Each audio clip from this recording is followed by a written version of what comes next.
Hi everyone! Magluluto ako ngayon ng brownies. May nakita akong easy recipe. So, itatry ko yung best ko na gayahin. Okay? Una, kawali. Mahinang apoy. Ilagay ang unsalted butter. So, tunawin lang natin yan. Ayan, tunaw na yung butter. Ilagay natin yung half cup ng brown sugar. So, haluin lang ng haluin hanggang sa matunaw.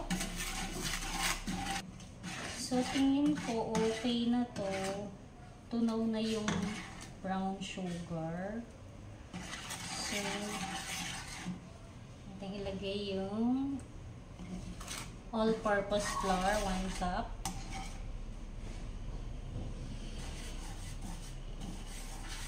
Ay! Nagkamali ako. Kailangan pala yung bala na to, may crispy. Nasira na yung recipe. Ano ba yan? So, tignan natin anong kakalabasan nito. Ha? Ano ba yun? Simple-simple lang eh. Simple-simple. Parang 4 na steps lang to eh. Excited kasi. Dapat Milo muna. Tutunawin mo. Pag natunaw na yung Milo, saka yung flour.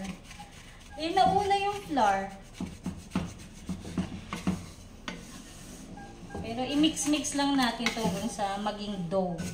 May kumatok na kapitbahay, nagbenta ng Avon na bra. So, dala-dala na niya. So, kaya kinuha ko na. 1 month to pay naman. Ito. Baon. Pag gano'n mo na lang, pagbalik mo na. Love you. Love you.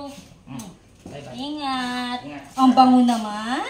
Tingin ko, after 48 hours, natunaw na yung mixture natin. Ko naubos yung gas sa kaperungot.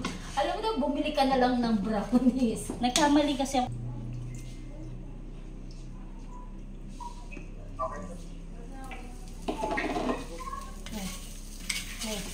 Ano yung itlog?